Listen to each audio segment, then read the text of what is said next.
Bismillahirrahmanirrahim. Assalamualaikum warahmatullahi wabarakatuh. Perkenalkan, nama saya Arum Nurwana. Saya dari kelas 6A, jurusan Manajemen Bisnis Syariah. Di sini saya akan menjawab soal dari ujian mata kuliah akuntansi manajemen.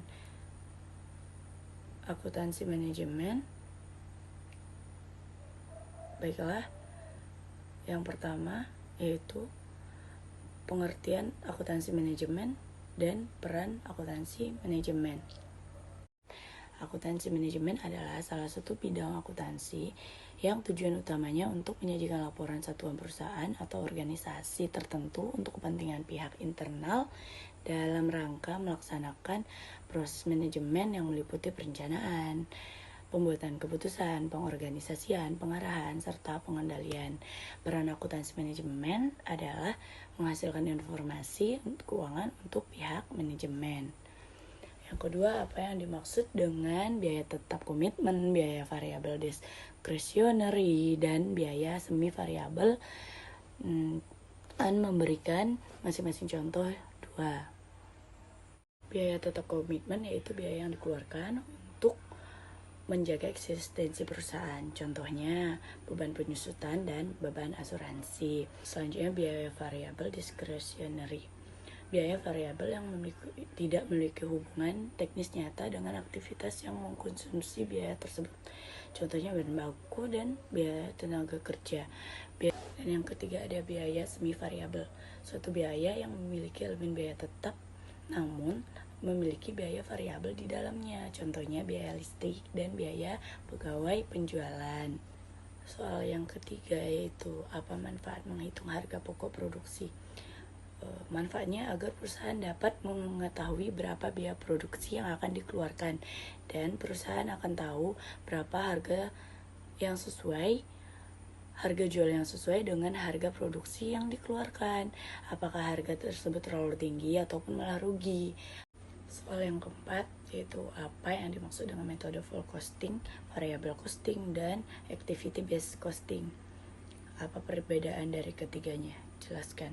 Yang pertama, metode full costing adalah metode penentuan harga pokok produksi yang memperhitungkan semua unsur biaya produksi ke dalam harga pokok produksi yang terdiri dari bahan baku, biaya tenaga kerja langsung, dan biaya overhead pabrik.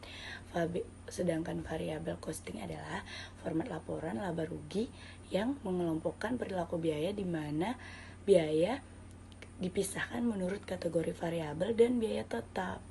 Yang terakhir yaitu activity based costing adalah metode akuntansi yang digunakan untuk mencari total biaya aktivitas yang diperlukan untuk membuat suatu produksi. Perbedaannya yaitu jika full costing dan variable costing menitik beratkan penentuan harga pokok hanya pada fase produksi saja, maka activity based costing menitik beratkan penentuan harga pokok produksi di semua fase pembuatan produk, dari fase desain hingga fase pengembangan produk sampai dengan penyerahan produk ke konsumen. Nomor 5 yaitu apa manfaat menerapkan metode ABC dan bagaimana tahap-tahap penerapannya. Penerapan metode ABC yang pertama yaitu penentuan harga yang lebih baik sehingga dapat bersaing dengan kompetitor. Yang kedua yaitu analisis biaya, dapat dengan mudah untuk memperbaiki sehingga pihak manajemen bisa melakukan peningkatan volume atas produk dengan tingkat jual yang rendah. Tahap-tahap penerapannya yaitu yang pertama mengidentifikasi sumber daya dan aktivitas. 2. Membebankan biaya sumber daya ke aktivitas. Yang ketiga, membebankan biaya aktivitas ke objek biaya. Yang keenam, soal yang keenam yaitu apa yang dimaksud dengan titik impas atau BEP. Apa tujuan mencari titik impas serta bagaimana cara menghitung BEP dengan metode matematika dan metode kontribusi unit. Jelaskan. Titik impas BEP adalah kondisi ketika pendapatan sebuah perusahaan sama dengan modal yang dikeluarkan. Tujuan BEP adalah yang pertama mencari tingkat aktivitas di mana pendapatan sama dengan biaya. Yang kedua, menunjukkan satu sasaran volume penjualan minimal yang harus diperoleh oleh perusahaan. Yang ketiga yaitu mengawasi kebijakan, penentuan harga, dan tujuan yang keempat memungkinkan perusahaan untuk mengetahui apakah mereka beroperasi dekat atau jauh dari titik impas. Cara menghitung dengan metode matematika yaitu penjualan dikurang jumlah biaya sama dengan biaya bersih. Penjualan dikurang biaya variabel dikurang biaya tetap sama dengan laba bersih. Penjualan sama dengan biaya variabel dan biaya variabel ditambah biaya tetap ditambah laba bersih. Lalu cara menghitung dengan menggunakan metode kontribusi unit, yaitu titik impas dalam unit sama dengan biaya tetap dibagi margin kontribusi per unit. Titik impas rupiah sama dengan biaya tetap dibagi rasio margin kontribusi.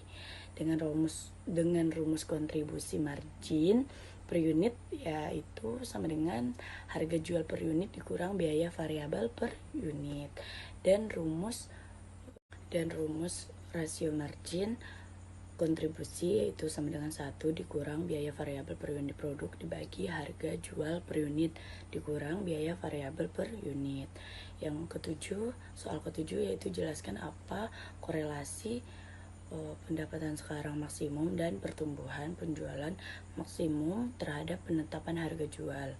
Perusahaan sama-sama ingin memaksimalkan pendapatan penjualan dan pertumbuhan penjualan. Karena penjualan yang lebih tinggi diharapkan biaya per unit yang lebih rendah dan laba yang jangka panjang yang lebih tinggi. Soal nomor 8 yaitu sebutkan dan jelaskan faktor internal yang mempengaruhi penetapan harga.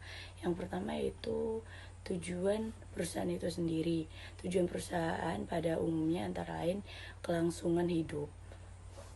Tujuan ini ditetapkan perusahaan ketika menghadapi masalah kapasitas yang berlebihan, persaingan yang berat, atau kehilangan konsumen yang berubah, dengan menetapkan harga yang rendah dan berharap permintaan meningkat. Yang kedua yaitu ada strategi bauran pemasaran. Keputusan yang dibuat untuk variabel-variabel bauran pemasaran lain dapat mempengaruhi keputusan penetapan harga.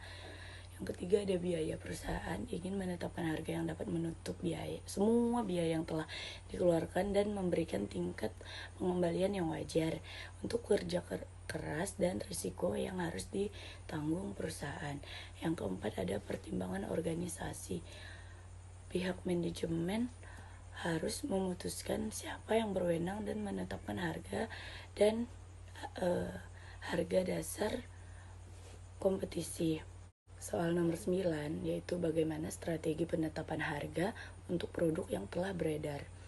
Yaitu strategi harga untuk produk yang lama. Tahapan siklusnya ada pada 3 tingkatan setelah perkenalan, yaitu tahap pertumbuhan, tahap kematangan, dan tahap penurunan. Soal nomor 10 yaitu bagaimana peranan penyusun anggaran dalam proses pengendalian manajemen. Merencanakan setepat mungkin tingkat penjualan pada periode yang akan datang dengan memperhatikan data yang merupakan pencerminan kejadian yang dialami perusahaan di masa lalu, khususnya di bidang penjualan. Dan soal nomor 11 yaitu apa saja manfaat menggunakan harga transfer. Manfaat harga transfer adalah untuk memaksimalkan laba pada perusahaan lewat penetapan harga barang atau jasa yang dilakukan oleh unit organisasi dari suatu perusahaan kepada unit organisasi lainnya dalam perusahaan yang sama. Soal nomor 12 yaitu sebutkan dan jelaskan fungsi dari penyusunan anggaran. Yang pertama yaitu ada perencanaan terpadu untuk merumuskan rencana perusahaan dan untuk menjalankan pengendalian terhadap berbagai kegiatan perusahaan secara menyeluruh. Yang kedua yaitu pedoman pelaksanaan kegiatan perusahaan.